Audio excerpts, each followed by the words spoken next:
Welcome to Capital One City Parks Foundation's SummerStage Anywhere. I'm Paula Abril. We have a great show for you tonight. Solidarity for Sanctuary, Existence in the Form of Resistance, Women in Music and Activism, a panel with Linda Diaz, KAINA, Doris Muñoz, and a 2020 showreel.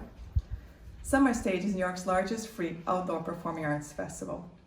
In our typical in-person season, we bring more than 200 artists from around the world to neighborhood parks across all 5 boroughs, reflecting the true diverse cultures of New York. While we wait until we can gather safely in parks, we are thrilled to continue to produce digital music and dance performances on SummerStage Anywhere. Join us weekly as we offer our stage to voices from around the city and across the globe. Tag your post #SummerStageAnywhere to add your voice to the conversation. As an independent, non-profit organization, we rely on our donors to help us make SummerStage possible. Please donate anything you can at summerstageanywhere.org. Thank you for joining us, and we hope you enjoyed the show tonight.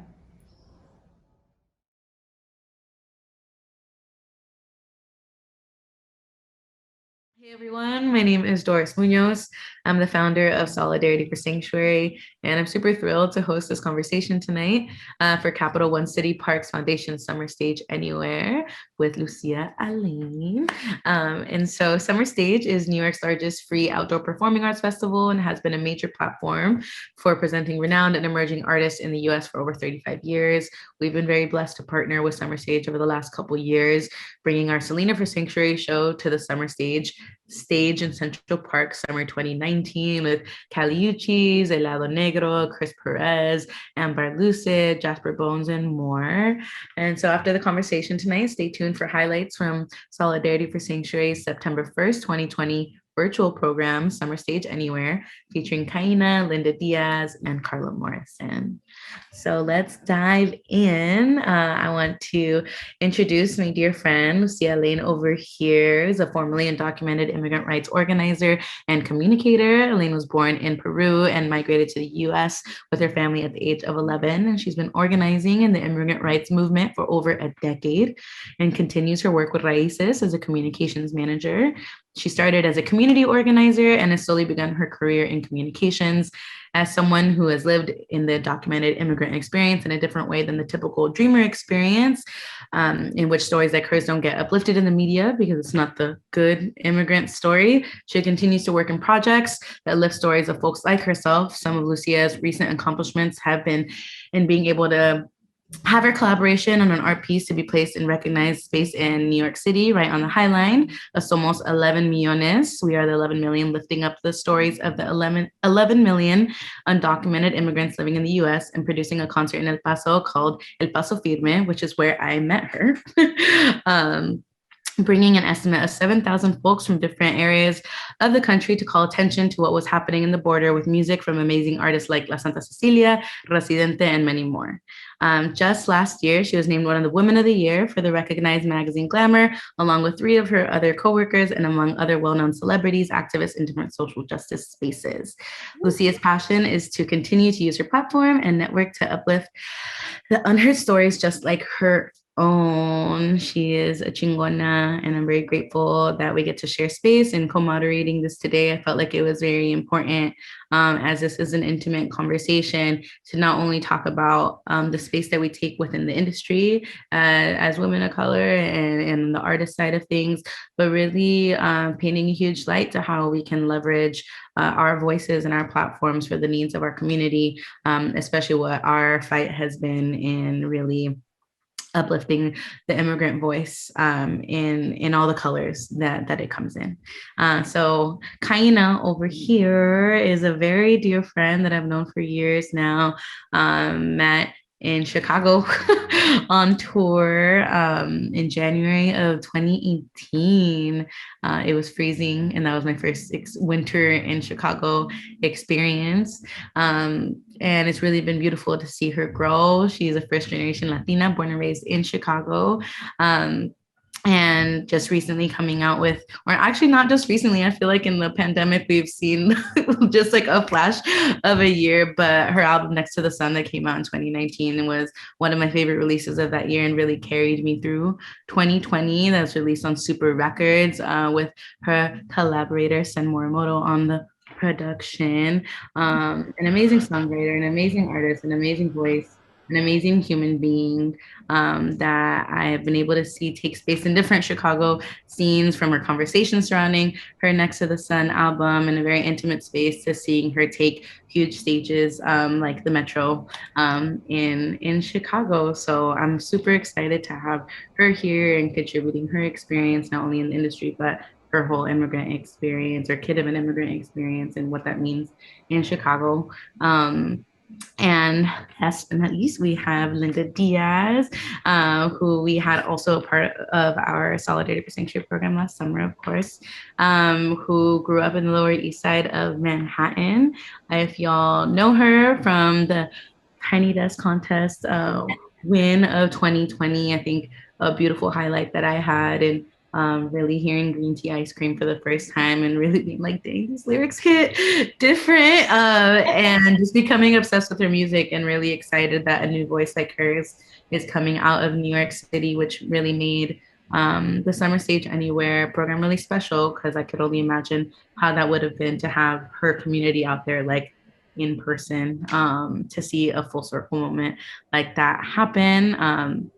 But your last project was released December 2019, right? Magic. Mm-hmm. And so that's like a 6-track EP that I've been having on rotation too. And that really is what led into the August 2020 moment of the Tiny Desk contest win. And so now we are here in different parts of the country. Lucia and I both in LA, but Lucia grew up in New York City, near you, Linda. And so, yes, and so I'm excited that we're getting to have this conversation from coast to coast. And so I think, you know, I've tried to introduce y'all to the best of my ability here, but yeah, I would love to know, just, I guess, starting from KAINA to Linda to Lucia, tell us where you're from, where you're currently up to, and just to break the ice, what was the last thing that made y'all smile? So my name is KAINA and born and raised in Chicago. What have I been up to? Just trying to stay motivated to make new things and survive every day. I am feeling more motivated and positive as the sun comes back to Chicago, but yeah, just trying to take time for myself and be gentle and kind. I feel like this is the most attention and energy I've ever given myself, because I'm usually giving everyone else so much energy and time. So it's been just a really good lesson in learning my needs and taking care of them and balancing and finding routines for myself. So that's what I've been up to. And the last thing that made me smile is this silly song that I made with my friends last night. It was just for a friend who's making like a comedy thing, and I just made like the stupidest song, and it was so fun. It was great. It's literally a comedy album to make you smile. I love that. Yeah. And you, Linda? Hi. Should I say my name also again? I'm Linda Diaz, and I'm from New York City. As we said earlier, I'm from the Lower East Side, and I went to school on the Upper West Side, so I've been all around Manhattan my whole life, and now I live in Brooklyn. And yeah, I'm super excited to be part of this panel. This is actually the last thing that made me smile. When you said what was the last thing that made me smile, going around and introducing all of us and like hearing all the things that y'all have done made me smile. But if that's a cheesy answer, then my cat this morning chasing birds made me smile also. Love that.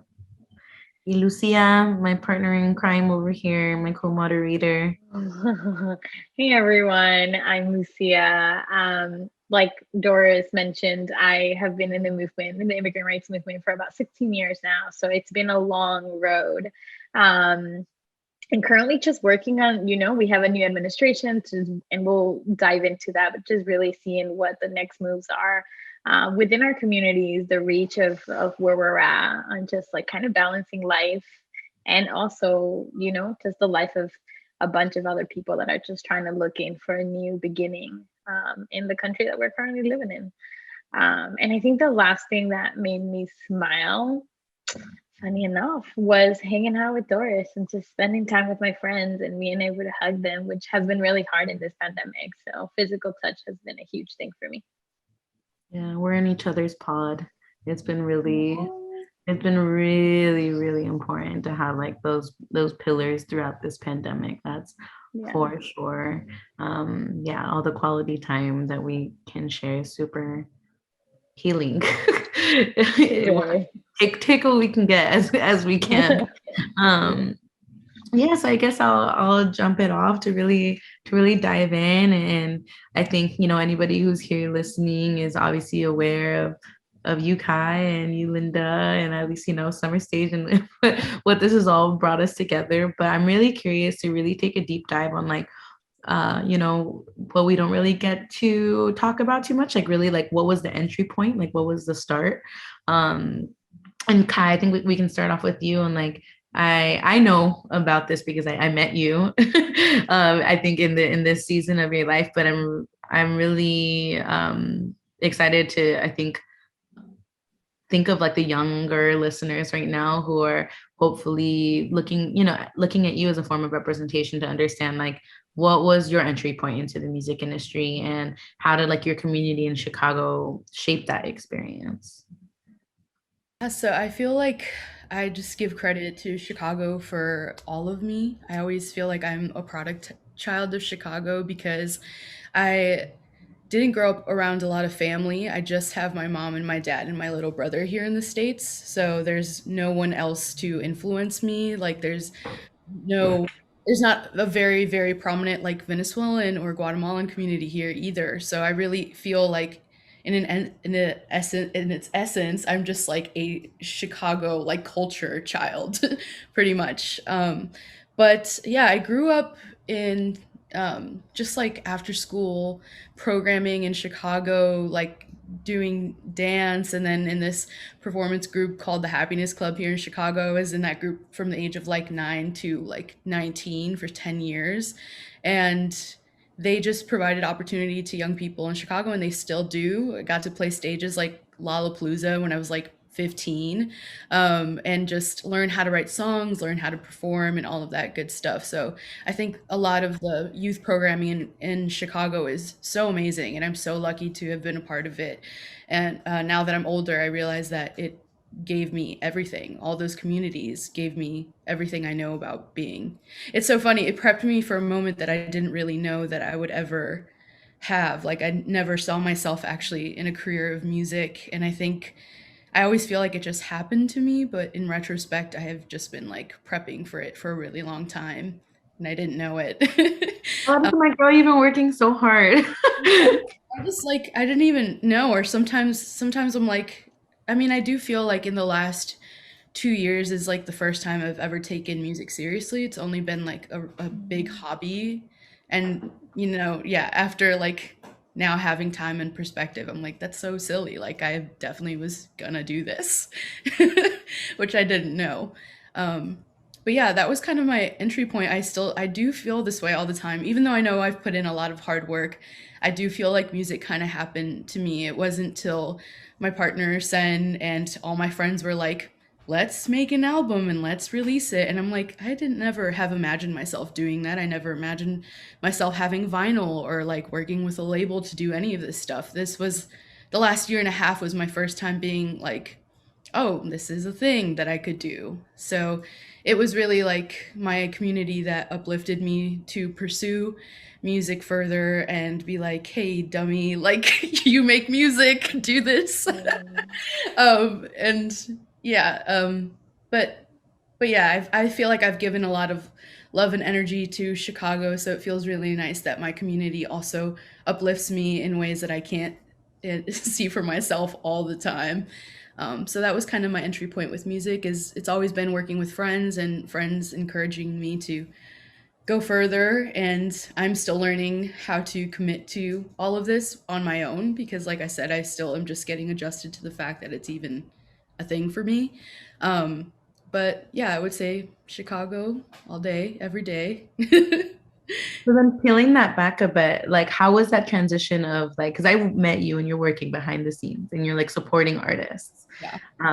From intern to like being like on the road, assisting tour managers and stuff. Like how was that transition from like, because I met you with like such a heart of service that you were just like down to just like, yeah, I'm down to help you. Yeah, I'm down to help you. Like, down and I'm yes. I think But how did that transition from you working behind the scenes to like, I'm stepping into the spotlight? That's definitely just what I'm working on right now. That's what I mean by the commitment. It feels really, I'm so used to, like I mentioned previously, like giving so much of my energy to other people. And honestly, I feel, I see a career for myself, like when I'm older, being like an A&R or something like that, because I feel like I've been this way since I was a kid. When I was in those like youth programs, I would talk to other kids my age and be like, you get paid to like come do this, and like I would recruit kids, like not even thinking about it. I'd just be like, come have fun, like let's write songs, let's learn dances, whatever. And so and then I feel like with my internships and stuff like that too, I was like interning for Jamila Woods, and like then eventually like tour managing for like Raven Lene. And I feel like all of those things just happened because I was down. I was like a kid in all these spaces, and honestly like showing up for all my, there was such a like beautiful time period when I was in high school that was like Saba, No Name, like the Omais, Jamila Woods, like I would go see them all the time when I was like 16 through 20. And then eventually people would just be like, who are you? Like you're at every single thing. Like, do you want a job? Like, do you? And I was like, oh, okay. Like, I guess I'll intern. And like I said, I just feel like I feel like this is like my number one advice for most people I meet like who are younger than me and trying to pursue music, but it's just like show up for the things and the people that you love, and without like expecting anything out of it, because I just feel like that's how a lot of things happened for me. And I feel like everyone I meet knows that if I feel like good intentions from you and if I really believe in you, that I'll give you like so much energy, help you connect with people. And I feel like that's what mentors and people around me did for me. They were just like, this girl's cool and she's like clearly interested in all of these things and always shows up for people. So like maybe I can get her a job, like maybe I can help her do this. And it's in Chicago, I just feel like there's just such a vibe and culture of like helping each other out and making space, because we're not an industry city. There's no industry in Chicago, And so really people here just have to uplift each other and get each other to that next point, because there's no like, it's not like there's a next step here. Most people like just leave to LA or New York. So yeah, but I'm learning how to step into that spotlight for myself, because again, I feel like I'm in such a culture and community of giving back, and just my personality is more interested sometimes in giving more than receiving. So I'm learning how to commit to myself and step into that, and also, reflect and be like, hey, like I do work really hard. I do deserve this moment. It didn't just happen, but I do deserve it, Exactly. You deserve all the flowers that have been coming your way. I think like the album received a lot of really beautiful recognition, and it just made me so happy to see like that coming for a friend that so deserves, because I think anyone that's ever met you like knows like you have a heart of gold, and that like shines through in any space that you take. And I think that's why you should continue to take space and let that light shine throughout this industry. We need more folks like yourself.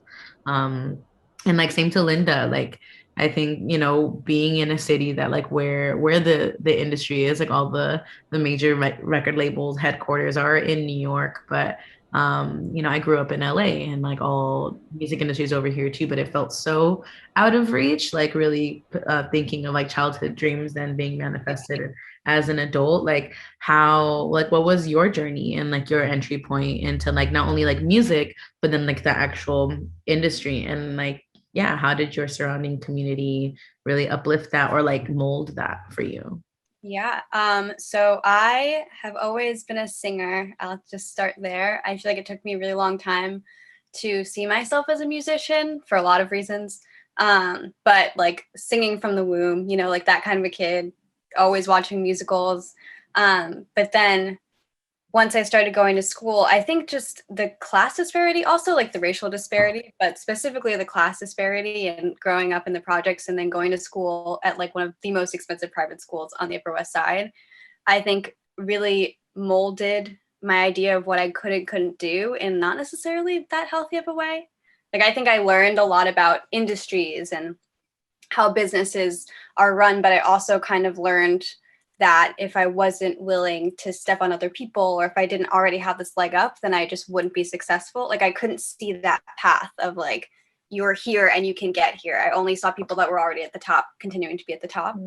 And I also I had great teachers growing up, like in music and creativity. And the school that I went to actually was starting all these new programs for those purposes, to integrate creativity into learning, because it is such an integral part of like growing your brain as a child. But then once I got to high school, I feel like that hierarchy was kind of reinstated, and I was told like by my music teacher that I wouldn't be successful because I didn't fit this like mold and I should just stop trying. I wasn't even trying to be a musician in high school, but I was just like, you know, in all of the choruses, and I didn't like musical theater because I was kind of shy, so I didn't do that. And there was just this idea that like, you have to do this, this, this. You have to make music your life. You have to suffer to be a musician. And I was like, okay, number one, I can't afford to suffer. Like my family, you know, like gave up so much for me to be in this position. I come from a single parent household. I have a little brother also. And I think as an oldest child, especially, like you feel that responsibility, like I need to be successful. And if all these people who are in my mind as a high school student successful already are telling me you don't have what it takes to do this, then I'm like, okay, well, on to the next thing. For me, which was professional chess. I was like playing professional chess. So cool. Like for a very long time. That's wild. What? Yeah, I mean, it's actually interesting. Like I feel so many parallels kind of with what your story was, but just in different ways. Like I didn't get that touring experience, like working for other people. I think New York being such an industry city, I could have found my way in, but I just didn't know how. And I didn't grow up around musicians. So I didn't have that same experience, like learning what it meant to tour. But growing up playing chess, I was always traveling. I was going to chess camps. I had like a coach, and I had to really stay on top of like practicing and my tactics in certain parts of my field. And I felt like that now coming into a part of my career where like I am going to be touring and I am going to be doing all these things, I learned so much about what it takes to be like a professional something, you know. Like chess isn't really an art in the same way, but just like, you know, dedicating yourself to an art, I think is very similar to what I had to do with chess. So I was getting all of these experiences, basically kind of like what you're saying, Kaina, and not like intentionally going in a direction. I was just like, this is what I like to do. And then it was a little bit of, this is what people are telling me I'm good at. And this is what's getting me like scholarships and accolade and a little bit of money in my pocket. So if chess is the thing that I have to do to be smart and successful, that's the thing I'm going to do. And I liked it, you know. But once I got into like around where you're applying to colleges, I was like, I don't want to go to school to play chess. Like, I don't want to pick a chess scholarship or go do that. And I don't really like the social scene here. And I'd never been to a new school before. So that was also kind of like eye-opening. I was like making choices about where I wanted to go. And I decided I wanted to go to Oberlin based solely on the fact that I visited and I liked it. I had no idea what it was before I went. I went on like this visiting program. And the people were all super nice and creative. And at the time, I didn't realize like the through line of people being musicians and like music lovers and patrons. I was just like, these people are cool. and I want to be around these people. So I went to Oberlin, and that is really like where my entry point was. I mean, you know, I had a bunch of musical experiences as a kid in New York still. Like I was in children's choirs, and I had a lot of like amazing experiences that I didn't realize at the time, like all these free concerts, like SummerStage, you know, and Lincoln Center. But Oberlin was like my like professional gateway, I guess, because being the artist, or just being an artist, I think not all artists are like this, but for me, I can't feel that like pressure and responsibility all the time and also create, because then I'm too focused on like, what do I need to do? How do I need to market this? Like how successful was this like effort that I made, as opposed to like, I'm just experiencing life and like, these are my emotions. And, you know, so Oberlin was good for me in that way, because I didn't study music. I studied American studies. And I just made a lot of musician friends. And it really took until like my senior year, when all these people in the conservatory, the jazz con, were doing senior recitals. And there was no jazz vocals major. So they all asked me to sing in their senior recitals. And that kind of like budded my experience. And then I graduated, and some of them moved to New York, and I started making music with them. They were like, come to the studio. And I was like, what is a studio? So it was really like, I feel like I had all these experiences preparing me for the ability to do what I'm doing, but I really do feel like a noob in so many ways. Like my first time recording ever was my sophomore year of college. I did a demo for a producer at NYU, because I had a friend from high school there. And then my first real experience recording myself was like 2018, you know, in like a studio with all these jazz conservatory, like genius boys who knew everything in my mind. And I was like, I'm the only woman and the only person of color in this room, and I don't want to look dumb, you know. And that was like, I think it just takes a little bit longer sometimes when you're like so concerned about like your success, and you have to be, you know. I don't think it's like necessarily a bad, I don't think it shaped me in a negative way, but I just wish that those restrictions weren't on me so heavily so early on, because I feel like I would have gotten here maybe a lot quicker. But you know what? I'm happy with the way it turned out. So I think that's like a perfect like door open into what I wanted to ask you both next. And because a lot of the time we are the only like women of color in the space, the only Latinas in this space, especially like in the music industry. And so I'm really curious, like, you know, we always, you know, share our triumphs and like these special moments, our highlights, our accolades, but we don't really get to peel kind of the curtain back a bit on what the challenges that we face as like women of color navigating this music industry. And so if there are any stories that you both have to share, or like that experience, how has that been? Either or can take. I guess, yeah, it's tough. I feel like, especially with Next to the Sun, was like so heavily based on my identity, but there also came a point where, I don't know, like whatever, like what, a year or 2 years now, it became really cool to like listen to artists who also are Latinx, you know? So I feel like my project came out during that time. And while I do think it's like extremely important to recognize, you know, people and their identities, I feel like my identity started to become very like just exploited, you know, and like people used the fact that like Donald Trump was in office to talk about my project in certain ways. And it just felt really weird and gross, especially as someone who is still trying to understand their identity as like a first gen kid in the US, you know, like I feel like so many people perceive me to be something that I'm still figuring out for myself. So that's been really interesting being in music, is like, I don't know, like especially in Chicago, I feel like I've been around for the time period in Chicago specifically where it was like, it's cool to like have women on a bill. And so then suddenly like all the bills became all women bills, which is not the point. The point is to include more women in your bills in general, you know? But it started to go from like, let's put women on more bills to just women showcases, which really defeated the purpose, you know? And I kind of feel that way about being, you know, Latina in music, which is like, it was really cool at first when people started to recognize that part of my identity, but then it slowly became commercialized and weird. So I think like, you know, all those layers of identity have been interesting to work with in the music industry, because of course I want to be an influence for those people and for people who see themselves in me.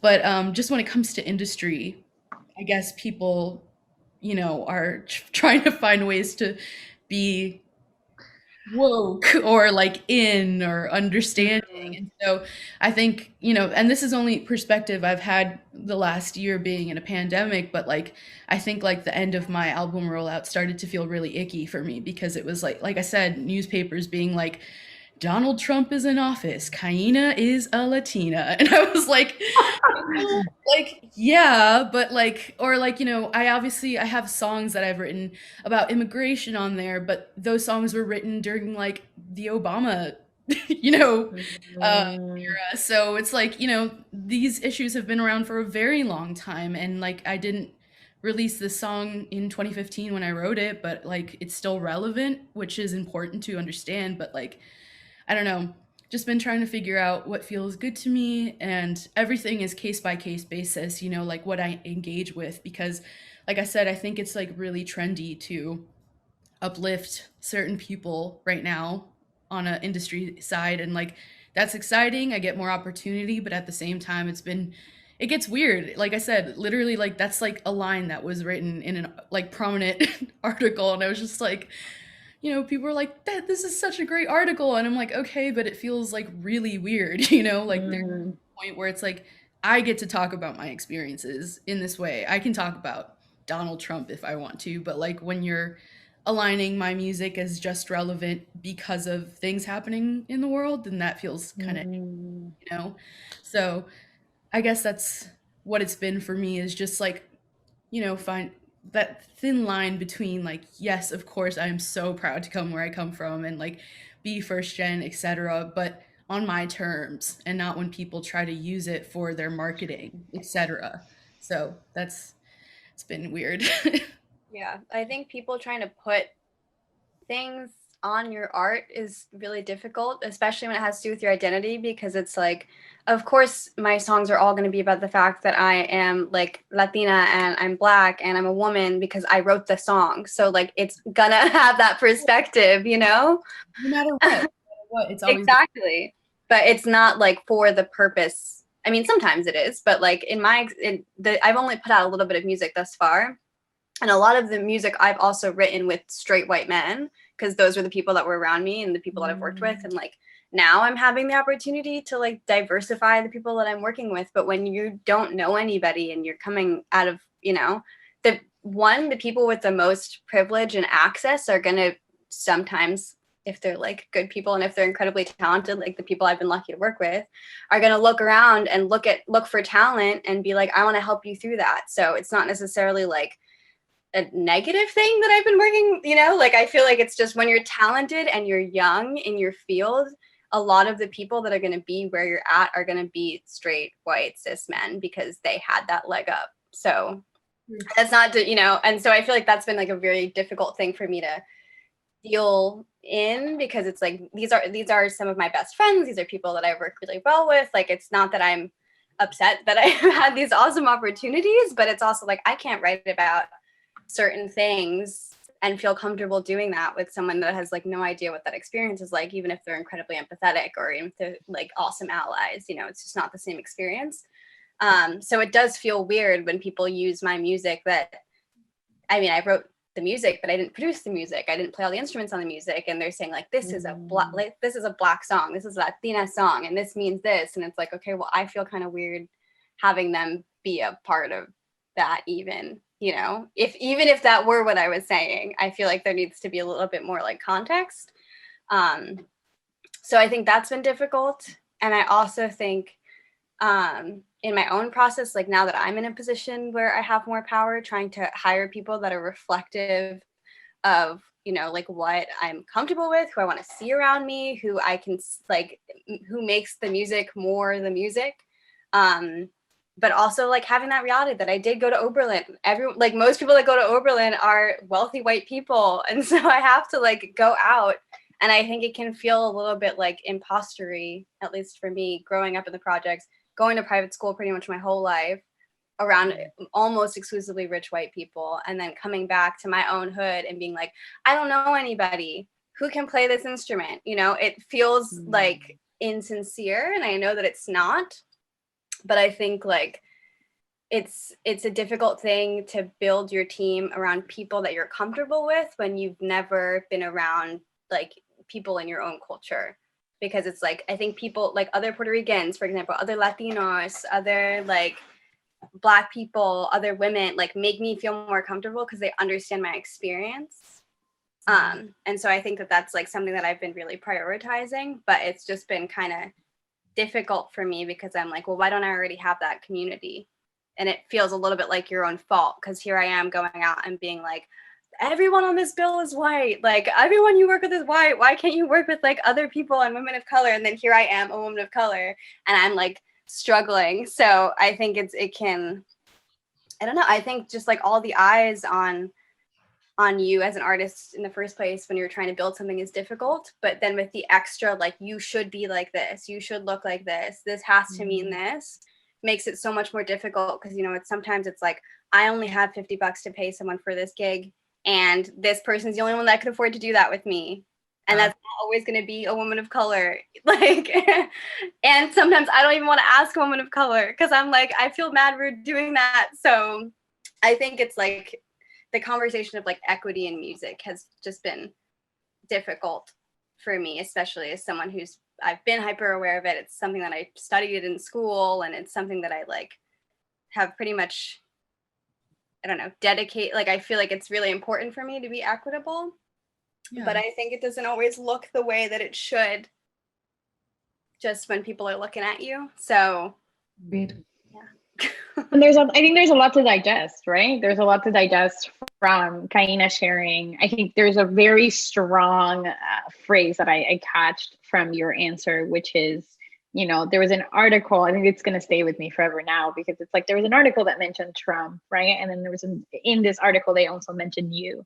And you mentioned something very key as someone who's been in the movement, right? You mentioned that these things aren't happening as a moda thing, right? This isn't just like, oh, Trump is in power, now all of these things are happening. This has been happening for decades, whether it's been the Obama era, Clinton era, like we can look at history, right? And look at all of these things that are happening. But you brought up a point of, I am writing music, and I might have not come out in 2015 with it, and it might have been out there, but this has been happening. And I think you mentioned something with your community is literally what surrounds you and what has brought you up as an artist, right? Chicago is a huge thing for you. It's a huge part of you. It is you, right? And so when when we're talking about a community, Chicago is known for having a large population of immigrants. What does it mean? You've been in organizing spaces. We have Chicago, Pilsen, right? There's a bunch of areas in Chicago that's known to hold spaces for undocumented folks. We've seen bills introduced. We've seen things that has happened there. How do you, I think there's two things that I wanted to ask you is, how do you find yourself in these organizing spaces? What does your music mean to these organizing spaces? And what does it mean for you to create these type of music that not just only does identify you, right? It's not giving you just one identity, but how does it proceed to help in that community? How do you feel like your music brings that up for the community? Well, honestly, I'm just writing about my life, and I just feel very honored that these communities identify with it. And honestly, like in the past few years, I think people from those communities coming up to me and saying that they identify with how I feel it's like I need these people as much as they need me, because like I said, I grew up with such little family here. I feel very disconnected from my culture. I feel like the violence of immigration and its policies every single day, the amount of history and connection and family that I don't get to keep in touch with because of all of these policies is like, a daily thing in my life every single day. And so I'm just like like Linda said, that's how I feel. I feel this exact same way. It's just like whatever I write, whether it's like a love song or whatever, it's always going to come from my perspective. And it's really affirming to have, especially like learning that so much of my audience are like baby KAINAs, like, young Latinas who maybe also are just first gen and don't have family here and don't understand where they fit in. Like, I'm constantly going through that struggle every single day of being like, where do I fit in? Like, can I even claim this culture? And finding that community and finding that community also feels the same way. It's like I am creating what I feel, but I'm understanding that I need my audience for those answers and for that culture and love as much as they need me. So it's been super. That's why I love performance. Like, I don't love recording music all the time, but I love performing because it's such a very vulnerable exchange between the audience and I, and especially in Chicago. Like, I feel like I've had, like, for my album release show, like, we did this really cool pop-up restaurant for the weekend where my mom was the head chef, so she made Venezuelan food the whole weekend, and it was an effort to sell out my show. So it was really cool because that's like one of my mom's dreams eventually, is to like potentially have something like that. And she's like a well-known Venezuelan in Chicago, and she's like booked during the holidays for her food. So we did something like that. And then I got a message on Twitter from someone being like, I would love to go to your show, but like that same weekend, ICE was raiding Chicago, and like I'm scared to be in the neighborhood that you're playing. And it just broke my heart that so much of my album rollout in Chicago was based around my family being involved and like my mom doing this thing, and like, it just it just broke my heart. And so when you hear something like that, like, you can't just like go on stage and feel like everything is okay, or even knowing that like the weekend of my show that we're celebrating immigrants and my family, that ICE is raiding Chicago. So I just like I have this friend from high school who's like an activist here in Chicago, and I just had him speak right before I went on because I felt like it was incorrect for me to like step on a stage and feel like so happy even though I was feeling like so terrible about all of this stuff. So I think like those are ways that like I said, my community feels so comfortable with sharing things like that with me, and I think they feel that same vulnerability from me. So it really is like a back and forth exchange where I'm like, well, I'm not going to hop on the stage in front of like a bunch of like young girls who probably feel the same or maybe are feeling scared and not address your feelings. Like, I really feel that energy all the time. So I think like that's how I engage with my community, is like just, it feels like I love the exchange here in Chicago that I feel with people. And I've seen in touring, I've started to feel that across the board too, definitely in New York. Like, I feel like New York is another space where like I played like this show with Helado Negro, and like that was amazing. It's like the first time that I feel like I got to connect with the Latinx community in New York, and that was really special for me. But even going to like random places like Utah and being like, damn, like y'all are out here too. Like, we are all feeling across the board. Everyone is here, and just having that exchange. So that's how my music has been. Honestly, yeah, I just feel like so lucky that people relate to my music and that we can have that exchange together. But yeah, every day is just navigating, seeing how I can be there for my community. I live in like a predominantly Puerto Rican neighborhood in Chicago, Humboldt Park, and I feel at home even though I'm not Puerto Rican. It's like it's the most community and the most like energy I've felt. I feel so myself. I know my neighbors. I talk, to my neighbors in Spanish, and like I didn't grow up with that feeling. So just trying, I just feel like even though I'm such a Chicago kid, and like I do my effort, like this is a neighborhood I wasn't born in, and like I do my best effort to donate to like the local organizations here that are uplifting this specific neighborhood, to make sure to put that on everything that I'm sharing, to make sure to, shop from the local businesses and stuff, even though I'm like totally not the only person who should be doing that, like gentrifiers, but that's what I can do. It's like people welcome me into their space, and the most that I can do is uplift those voices and like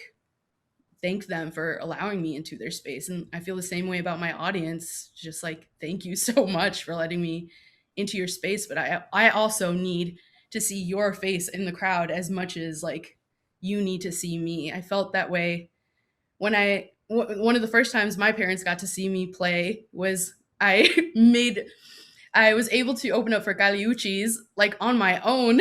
I just like friends retweeted it and they were like, get Kaina. And it worked. And they just like, I opened for her.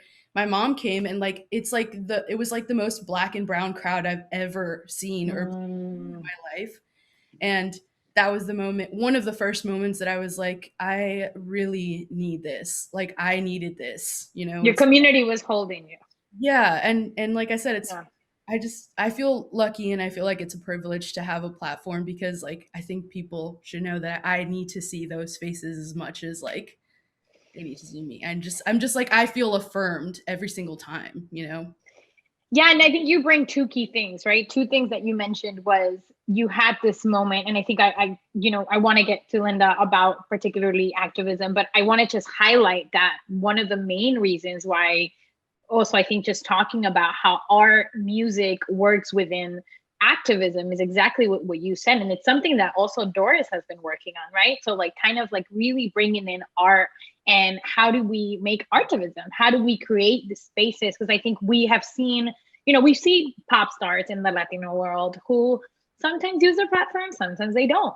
And I think you creating that space and really saying, I think your example of, hey, there was a raid going on when you had a special show happening, and the fact that you decided that I am going to give the space that I have right now to someone who knows the community, someone who knows the issue as well as you do, and creating that space. I think that's a huge example of what artivism looks like and continues to build. And I think that you being, you saying that example and you pretty much saying like, I need my community to continue to be in front, I think is what makes you unique to this music, to this space. So, just uplifting that and knowing that you're gonna go big, and hopefully as you continue to grow, you continue to hold space like that. Because I think we just, as someone who's been in the movement, continues to reach out to artists and it's like, I want to see you bring your heritage. And you don't always have to feel like you have to been undocumented to be part of it. Because I think that's also a huge thing, right? Like if you didn't live the immigrant experience, then you cannot be part of it. And I think that's completely wrong.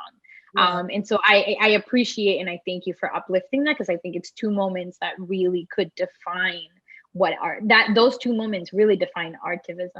And I think that's huge. Linda, I want to move into speaking to you. You grew up somewhere where I grew up. I grew up in the Lower East Side. I also grew up in the projects. And I think thinking a lot about, you identify as a Black woman, you identify as a Latina. We're talking about organizing in spaces where, the Lower East Side is well known for having a very diverse, but also very, very Puerto Rican. It's a New Rican space. Yeah. And so how do you find yourself in this organizing space? How do you feel like community for you was different? You grew up, in the projects, but you had privilege enough to be able to go somewhere else and then come back. What does that look like for you? Well, I think it looked like not really feeling like I had a community. And I think it's a little different because my whole family is on the Lower East Side. Like my grandma and my grandpa both have a lot of siblings. And I have like 20 grand aunts and uncles all on the Lower East Side. So I didn't really have a community like my own age, but I really feel like the Lower East Side is like my family. I also think it's a little different because like Puerto Ricans don't have the same, like being a territory of the United States, it's not the same experience with immigration. I think a lot of like the history of like Project Bootstrap and like, Puerto Ricans being forcibly moved to the Lower East Side is also hidden a lot. And my grandparents certainly didn't talk to me about it. I found out about that in college of my own volition. So I feel like a lot of my community is something that I'm having to form now, even though I think that my community might have accepted me for longer than I realized, if that makes sense. So I think and one great example of that is when I won the Tiny Desk contest. somebody DM'd me, and if whoever DM'd me sees this, please DM me again because I lost it. I was so excited about it. I called my mom, but someone DM'd me who like grew up where I grew up in the Smith, and was like, hey, we grew up in the same building, and like I just want to say I'm so glad to like see you out here and da da da da da. And I was just so affirming and nice to have somebody like my own age from where I was from. It's something just about having like comrades and people that are like on your same, having your same experience around your same age, that I think I missed out on, and I'm really trying to build right now in terms of a community. So that was really wonderful for me, and I really appreciated it. But you know, now the things that I'm trying to do with my activism and my music have been kind of like this, because my music career is like just starting, and I'm trying to bring them a little bit more together. And I haven't had the opportunity to play that many shows. Like I used to play all the time at like all the Lower East Side venues, but then like the pandemic happened, and that's kind of when my career took off. So it's been very weird for me. But what I have been doing is just, you know, like using my platform to speak on the things that I care about. And I don't always do it like intentionally. I'm not always like, I want to talk about this specific thing. And I would like to do more intentional activism work, like with partnerships and, you know, especially like being from the Smith, they have a lot of community organizations because a lot of elders live in the Smith. Like most of the people that live there most of the people my age that are from there are second generation. And most of the people that had those apartments are like grandparents right now. It's a lot of Asian Americans and it's a lot of Puerto Ricans. So I do want to be more a part of those conversations about gentrification, especially because a lot of people are passing away, and a lot of the information that we have and a lot of the history that we have is just being lost. So I'm trying to do more within my own community intentionally, but I do think it's just like a difficult position to be in, it feels so far removed when you're 2 generations apart. Because not only do I not speak Spanish, I learned in college, but I don't, like, it's just so not the same. And especially Puerto Ricans, like the way that I speak is embarrassing. So I think it's just been a lot of hurdles to feel a part of the community, and also to feel that I can make an impact that's not just like selfish. And I think that's something that I've been working on for a long time, because if I'm doing it just for me, which I don't think I ever have, but sometimes you wonder, I guess, you know, like, am I doing this because I need something and I want to feel good? Or am I doing this because it's going to make an actual impact? And I think, like, you know, going to school, being an American Studies major, that was like huge and like difficult. That was like the first big time I had to deal with those questions. Like, I was thinking about doing a border studies program for my study abroad, and I decided not to because I did not speak Spanish. And I was like, how are you going to send these students, mostly white students, especially, like, who have class privilege, most of them, to the border, not speaking Spanish? Like, I just feel like, how are you being helpful? So that's always something that I'm trying to think about. And I've learned now that, like, that you're not always going to be the most helpful. Doesn't mean you're not being helpful. But also you just kind of have to ask the community, like, okay, I'm here and I want to help, and how can I do that? How can I support you? And a lot of the times it's not going to be you being in front of the camera talking about stuff. And I think as an artist, it's supposed to look a certain way. But yeah, I'm really learning that it's just like, I just kind of have to continue showing up and listening to the right people. Yeah. If that makes sense. I just want to say I feel you, Linda. Like, I think what you're doing is great and enough, and it's so hard to feel connected, like I said, whether you have family here or not, or just feel a part of it. Also because, like, being Latinx is shifting so much, you know. I guess that's what I mean. There's evolution in every single thing, and sometimes it's hard to figure out what you take and what you know you want to be more a part of, but also sometimes stepping out the way. I think, like, I just want to say I feel you, and it's like, I don't think there's not one way to be correctly part of the community, you know. It's just about learning. And sometimes, like I said, I feel often a lot of, like, I often feel like I am not trying to be an activist, but I'm just trying to like step out the way and like let people do their thing and uplift what I can. So I do feel like there's this pressure for artists to be like activists right now, and it looks performative or a certain way. And like I agree, sometimes it does feel performative. And I also sit down and ask myself those questions, whether sharing something feels performative or if it just feels like the right thing to do as a human being. Yeah, using your platform. Right. And often it is just me being like, as a like human in every single day world, like I would do this whether I wasn't. I care about this. Yeah. Personal or not. I think it feels weird, you know, when it is personal, because then people expect certain things out of it. Yeah. But I do agree, like I've always thought of myself as an activist even before I really knew what that meant. And like in college, I was making intentional strides to like be what I thought an activist was. But I think so much of it is just like, you know, as a musician, it's the platform that you get, I think, is one of the biggest changes that you can make. Like one of the biggest responsibilities, I guess. So I'm trying to use that. And I'm also just trying to surround myself with other people that like feel the same way, because it's hard when you're the only one.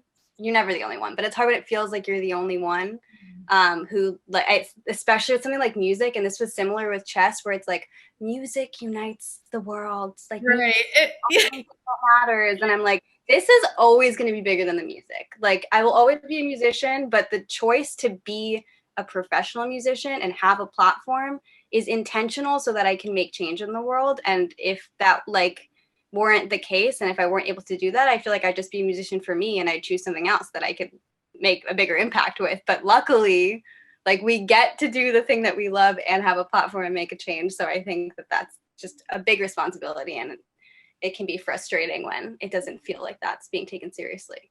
I also just feel like we are currently living in a pandemic online internet time where like the cool thing from like massive companies and massive artists is to like say something or be canceled or whatever. You know, so I think it's hard for people to distinguish like what is real and what is not. And yeah, I often am like, no, like that's a internet hashtag, or like the blackout boxes for Black Lives Matter, like was so, you know, it was made with good intent, but especially in Chicago during that time, it was blocking like really important information from being spread. So I think like those are moments where I'm like, let me engage and see what like actually feels like productive work and what feels like it's more of like, let's sing Imagine by Yeah. Oh my gosh. Yes. Well, I think I'll open the door for Lucia here though to really like inform us, amiga, like what should we be aware of in this moment, and how can, you know, any artists that are tuning in utilize like their platform to leverage the needs right now, and yeah, how can we continue this movement in building this bridge between art and activism? Yeah, I think both Linda, you know, and KAINA gave wonderful, both come from, you know, both of you come from different experiences. And so being able to sit here and hear those different experiences remind me a lot of the past work that I've done with artists, and just how, you know, as someone who's been in the field, as someone who's been at the border, as someone who's lived the experience herself for so many years, I think a lot of the times we want to make sure that artists are, one, understanding, right? Like, I think the first thing is we want artists to understand what's going on. Because I think a lot of the times there is this narrative that we're looking in the media, right? Like I mentioned, you know, I think Doris mentioned when she was introducing me, I myself don't identify as a dreamer because of that, because I don't identify through the narrative of an institutional education. I don't let an institution give me a title. So I think there's a lot of folks like that in every industry where, you know, like, they just don't define themselves through an institution. They define themselves with the work that they're doing and how their community holds them, which is what KAINA said, or, you know, or how their community, how you're finding community, which is what Linda said. So I think a lot of the times is understanding the topic, understanding that right now you know, I think a lot of people went from, oh, you know, we had this horrible administration, which was Trump, and now we're back in, you know, this and I call it the Obama 2.0, because now we're, in this Biden administration, and we had a lot of allies who were like, okay, we can just sit back because we're back on like the Democratic side, right? And it's not like that. I think it's a lot of information that gets missed in any of these conversations, and no one really speaking to folks who are directly affected. I think that's the biggest thing, right? Like making sure you're connecting with folks who are directly affected, making sure that a lot of the times that you're connecting with local organizations. I tell that to anybody, local folks, and not just organizations, local folks in your grocery store, local folks, and I'm thinking New York, in your bodega, who's at the bodega selling something that, who's selling your tamales, who is literally folks that you might not think know what's really happening on the ground. Because you're like, oh, well, let me look at this activism. And I tell people all the time about myself, like, I know because of my experience, but there are other folks who are also directly affected that know a lot more probably than I do. And I think it's learning that as an artist, learning and understanding what is directly affected folks talking about, what are folks asking for. I think that's something else within that question that Doris asked, like, what are folks asking? Because I think one thing is, yeah, you can repost, you can retweet, and having a platform allows you to do that. But at the same time is also digging in within yourself and seeing, like, how am I making a difference? How am I lifting this up? Okay? And then going back to the same thing, how do I relate to this? And you don't always, I think when we talk about, there's 3 words that I always talk about, right? We talk about processing, being an activist, digesting of being an activist, and then going into a call to action of being an activist. And I think those are 3 things that not everybody usually goes straight to call to action and never really understands the other 2, because you're immediately saying, well, I'm going to retweet this, or I'm just going to put this out there because I have a platform. But I think it's really informing yourself and lifting up people that aren't seen in the media. I think, all of us turn on the TV and you're seeing a story where you're like, oh my God, there is this, person that got a really, got their MBA, which I'm very proud of my friends that have their MBA. But I think it's also like people forget about the nanny, the delivery man, the person that cleans the buildings, or literally the essential. We're in a pandemic. We have essential workers who were not put in this bill with the stimulus check.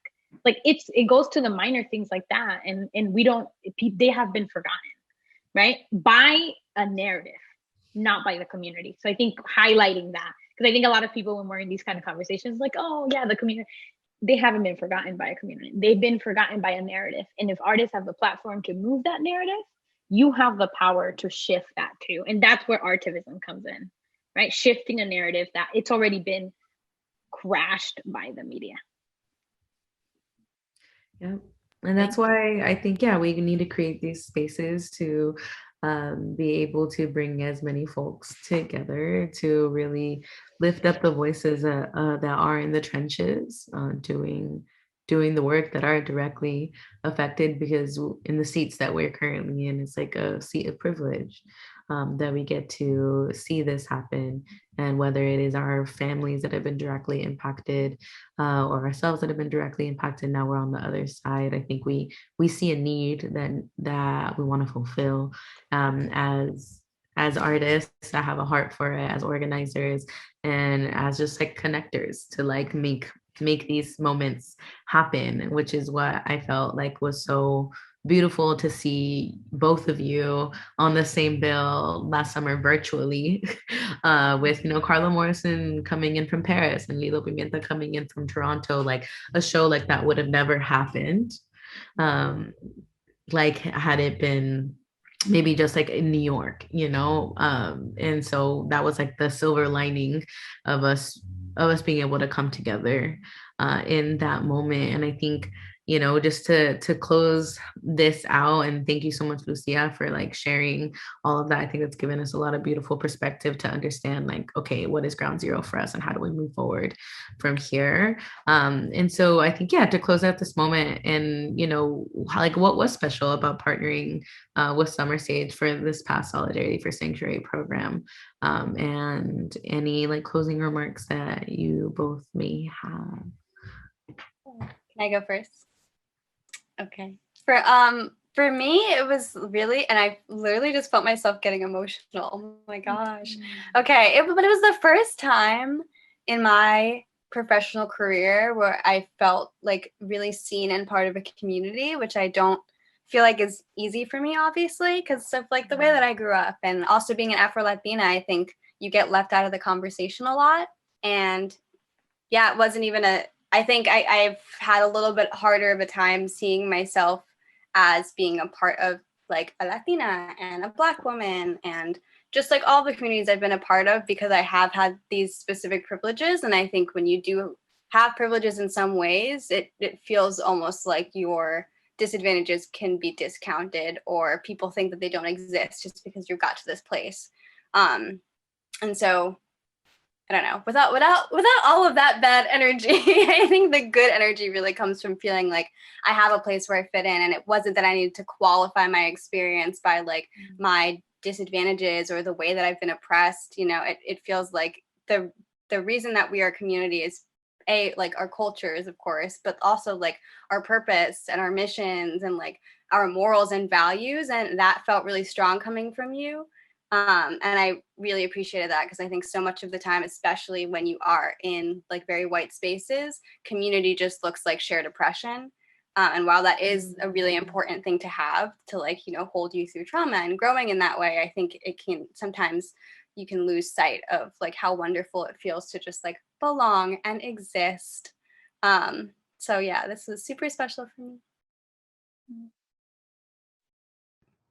And for you, Kai?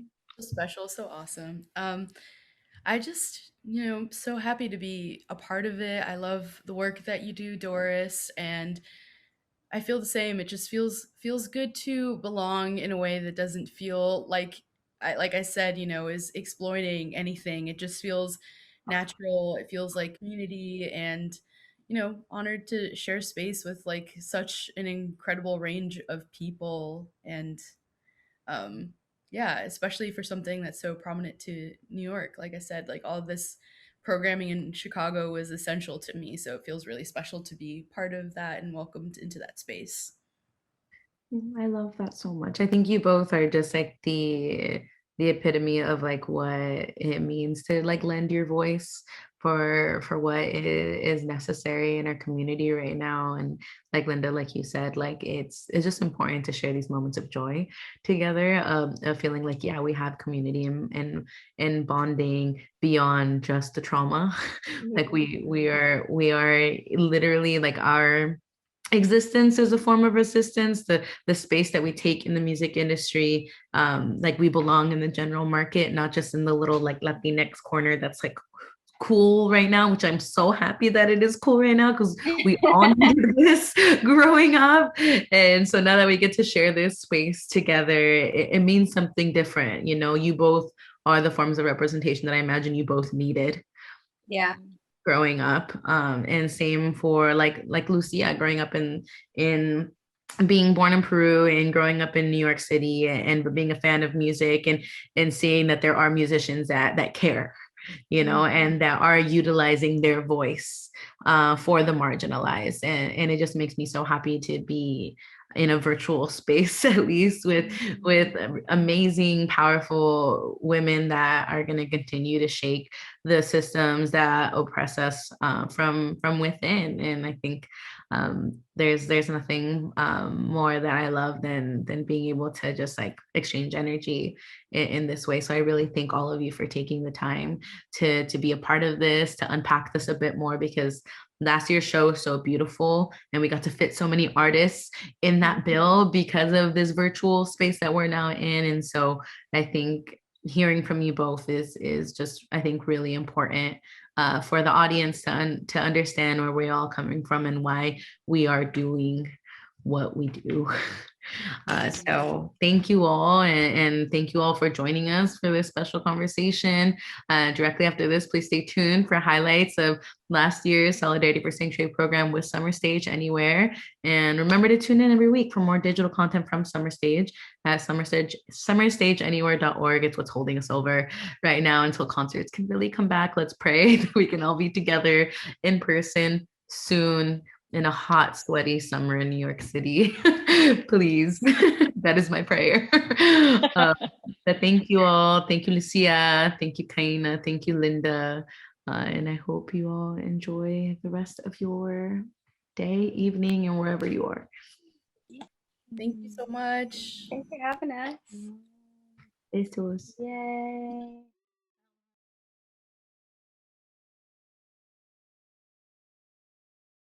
Yeah, just really think about the choices that you're making, why you're going to make those choices, and in any part of your life, what you want to come from those, and visualize getting there. And so this second song that I'm going to sing is a lot about that. It's called Green Tea Ice Cream, and it's the song that I just won the Tiny Desk contest with.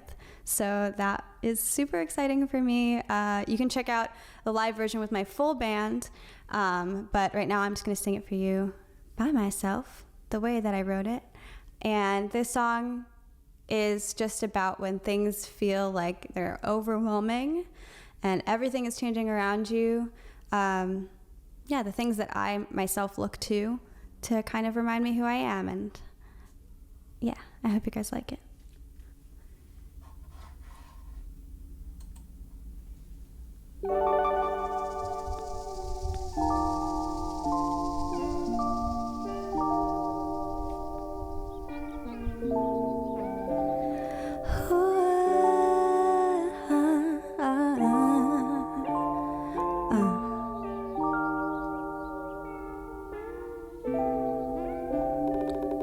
It's easy to feel like you don't matter when you are what you make and nothing more.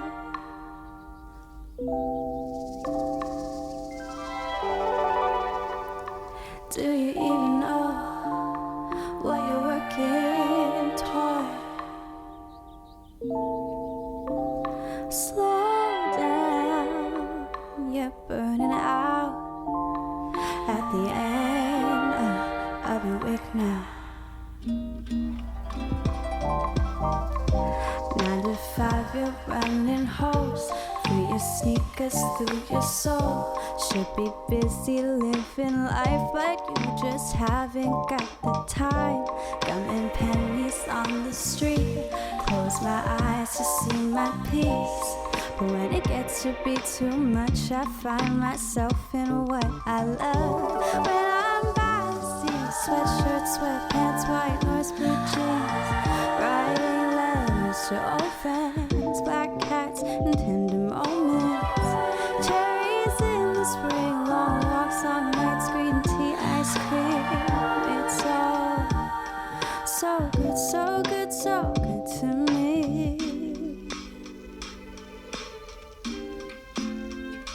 Hey, so good, so good, so good to me.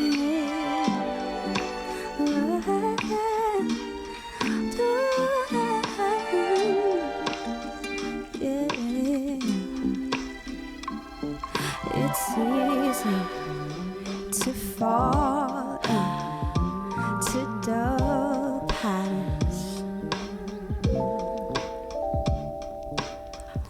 when your mind is clouds of gray.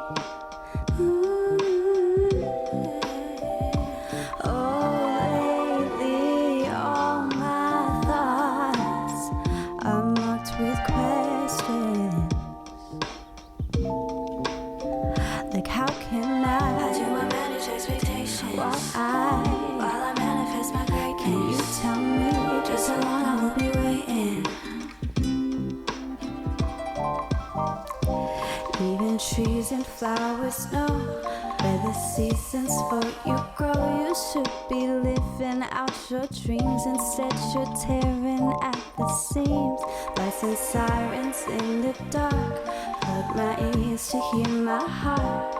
And when it gets to be too much, I find myself in what I love. When I'm boxing, sweatshirts, sweatpants, white North blue jeans, writing letters to old friends, black cats and tender moments, cherries in the spring, long walks, long nights, green tea, ice cream. It's all so good, so good, so good to me.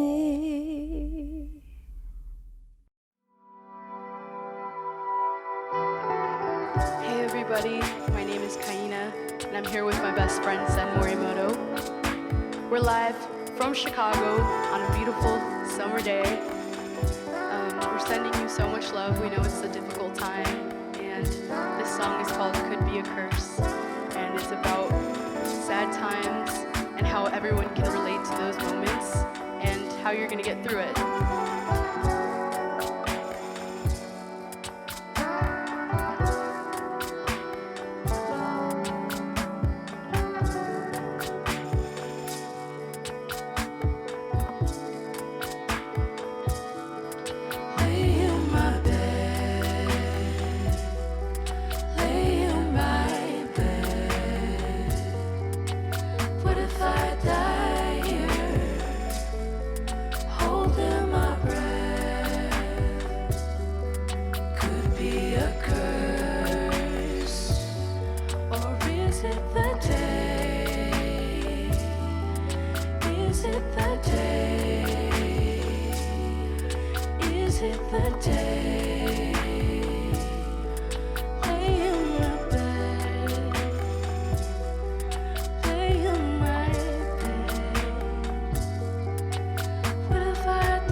みたい時はね起きたくない時もね I just wanna melt in my bed You are not alike in that sense You are not the sum of your fears Fingers trace the back of your ear Tell me what you wanted to hear And just try to sleep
Thanks so much for tuning in, and my first song is going to be Disfruto.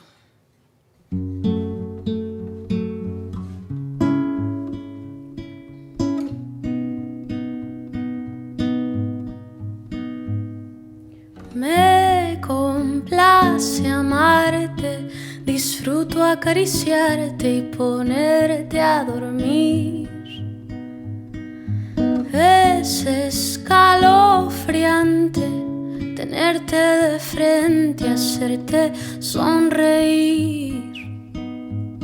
Daría cualquier cosa por tan primorosa, por estar siempre aquí. Y entre todas esas cosas, déjame quererte, entrégate a mí. No te fallaré, contigo yo quiero envejecer.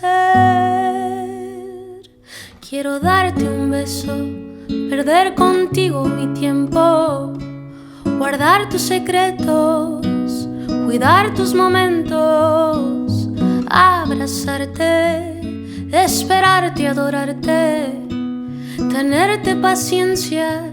Tu locura es mi ciencia.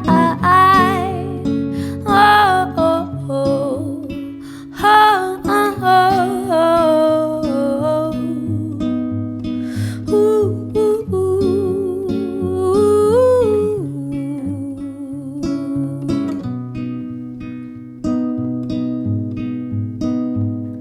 Disfruto mirarte, cada movimiento, un vicio que tengo, un gusto valorarte, nunca olvidarte, entregarte mis tiempos.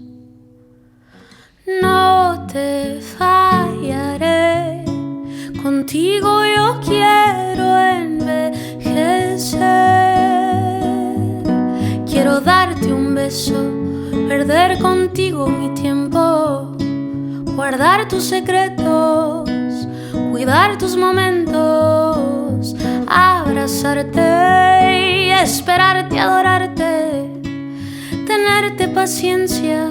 Tu locura es mi ciencia. Quiero darte un beso, perder contigo mi tiempo, guardar tus secretos, cuidar tus momentos, abrazarte, esperarte, adorarte, tenerte paciencia.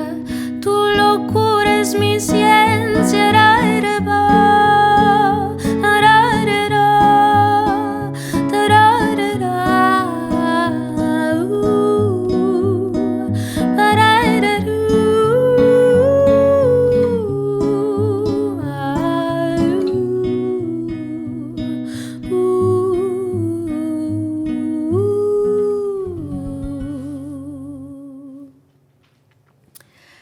Thank you. And now my next song is Eres Tú.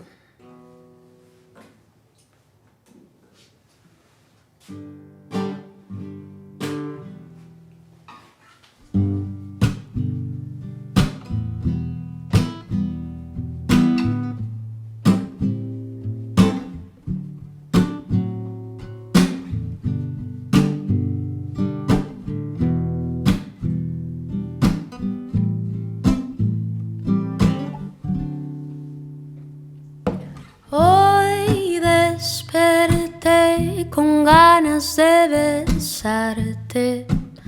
Tengo una sed de acariciarte, entregarme a ti y no soltarte.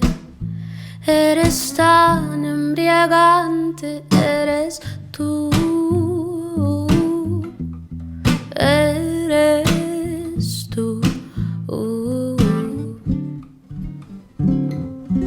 Quiero contemplarte sin contar el tiempo, dibujarte con mis puros recuerdos, en mi mente marcarme tus labios, tus besos, estar aquí otro momento. Eres tú, ay, ay, oh.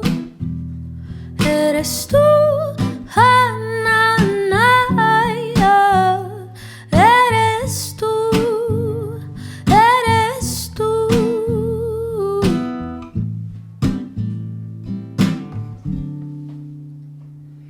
Me encanta verte, tenerte, abrazarte.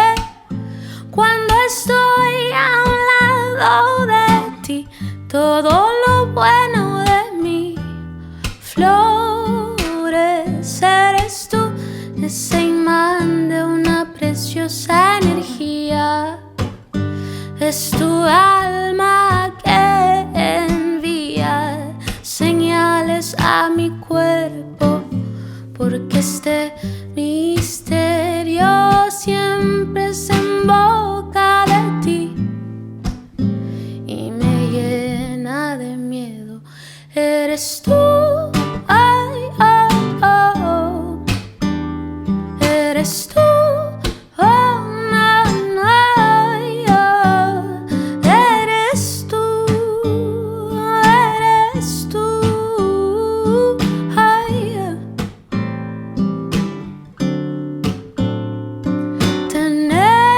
Tenemos planes diferentes, pero tú siempre en mi mente, pues mis venas tan sutilmente disfrutan tanto quererte. Eres tú, eres tú.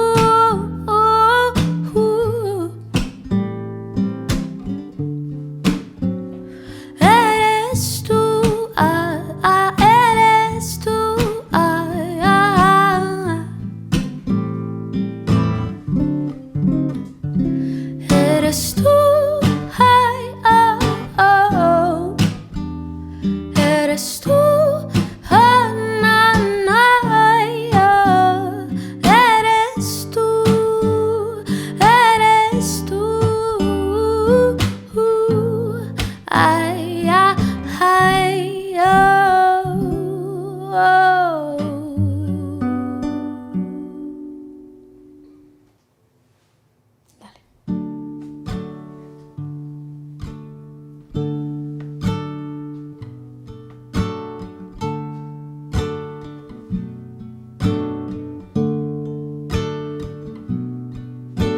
Déjame tomarte de la mano, déjame mirarte a los ojos. Déjame a través de mi mirada darte todo mi esplendor. Déjame quedarme aquí, déjame besarte ahí, donde guardes tus secretos, los más oscuros y los más bellos. Te regalo mis piernas, recuesta tu cabeza en ellas. Te regalo mis fuerzas, úsalas cada que no tengas. Te regalo las piezas que a mi alma conforma, que nunca nada te haga falta a ti. Te voy a amar hasta morir, te voy a amar hasta morir.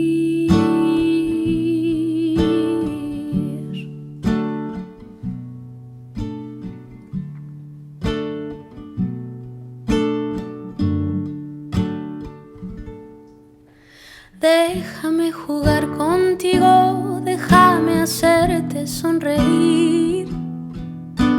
Déjame darte de mi dulzura pa' que sientas lo que sentí. Déjame cuidarte, déjame abrazarte. Déjame enseñarte todo lo que tengo pa' hacerte muy feliz. Te regalo mis piernas, recuesta tu cabeza en ellas. Te regalo mis fuerzas, úsalas cada que no tengas. Te regalo las piezas que a mi alma conforma, que nunca nada te haga falta a ti. Te voy a amar hasta morir. Te regalo mis piernas, recuesta tu cabeza en ellas. Te regalo mis fuerzas, úsalas cada que no tengas. Te regalo las piezas que a mi alma conforma, que nunca nada te haga falta a ti. Te voy a amar hasta morir, te voy a amar hasta morir, te voy a amar hasta morir.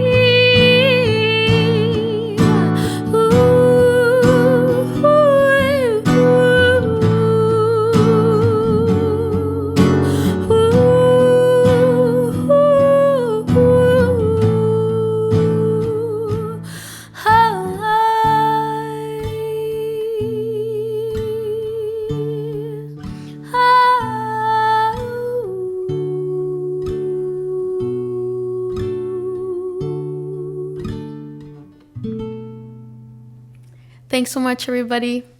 Be safe.